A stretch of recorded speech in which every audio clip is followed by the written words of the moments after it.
बिस्मिल्लाहिर्रहमानिर्रहीम। अस्सलाम वालेकुम गाइस, क्या हाल है? ठीक है, उम्मीद करती हूँ आप सब खैरियत से होंगे। आज हम वाइट क्रीमी कढ़ाई गोश्त बनाएंगे। आप ये हमारे तरीके से एक दफ़ा बनाकर ज़रूर देखिएगा, इंशाल्लाह आपको बहुत पसंद आएगी। आइए अब हम बनाना शुरू करते हैं इसको। जी, अब कढ़ाई में हम 1 कप से तकरीबन ज़्यादा जो ऑयल डालेंगे। इसमें 2 मोटी इलायची और 1 तेज़पत्ता डाल दूंगी और इसमें 1 किलो गोश्त मैं डालूंगी। 1 किलो गोश्त डाल के इसको अच्छी तरह हमने फ्राई करना है। वाइट होने तक इसको पहले फ्राई करूंगी कि गोश्त जो है उसका कलर चेंज हो जाए। इसके बाद इसमें मैं अदरक लहसुन का पेस्ट डाल दूंगी और इसको अच्छी तरह से फिर फ्राई करूंगी। तकरीबन 5 मिनट तक मैं इसको फ्राई करूंगी। ये अदरक लहसुन का पेस्ट मैंने डाल दिया है और अब इसको 5 मिनट जो अदरक लहसुन का स्मेल जो है इसकी ख़त्म करने के लिए मज़ीद इसको पकाऊंगी। ये अच्छी तरह फ्राई हो जाएगी।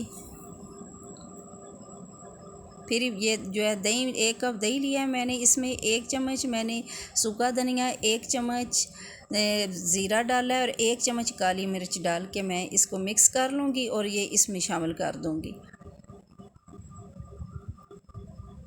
ये इसमें मैं डाल दूँगी और फिर इसको मज़ीद फ्राई करूँगी।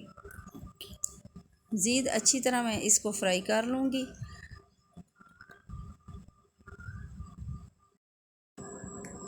1 चम्मच नमक मैं इसमें ऐड कर दूंगी और ये एक बड़े साइज़ का प्याज था जो कि मैंने ग्राइंड कर लिया था। अच्छी तरह से बारीक पेस्ट मैंने इसका बना लिया था, वो डाल दूंगी और प्याज की स्मेल ख़त्म होने तक मैं इसको भून लूँगी। और 1 कप मैंने इसमें पानी ऐड कर दिया और इसको गोश्त गलने तक जो है पानी खुश्क हो जाएगा, गोश्त अच्छी तरह गल जाएगा तो फिर इसमें मैं क्रीम डाल दूँगी।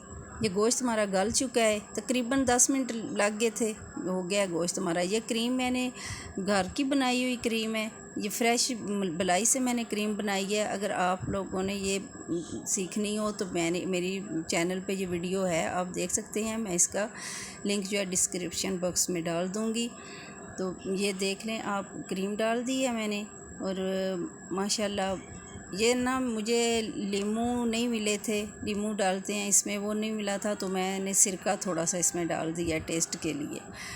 और ये थोड़ा सा गरम मसाला डाला है, सब्ज़ धनिया डाल दिया है और ये हमारी कढ़ाई गोश्त जो है वो तैयार हो चुका है। ये क्रीमी बहुत मज़े की बनती है, आप एक दफ़ा बनाकर ज़रूर देखिए। अगर आपको हमारी वीडियो पसंद आए तो प्लीज़ लाइक, शेयर और सब्सक्राइब ज़रूर कीजिएगा और बेल आइकन को ज़रूर दबाइएगा ताकि हमारी आने वाली वीडियो का नोटिफिकेशन आपको मिल सके।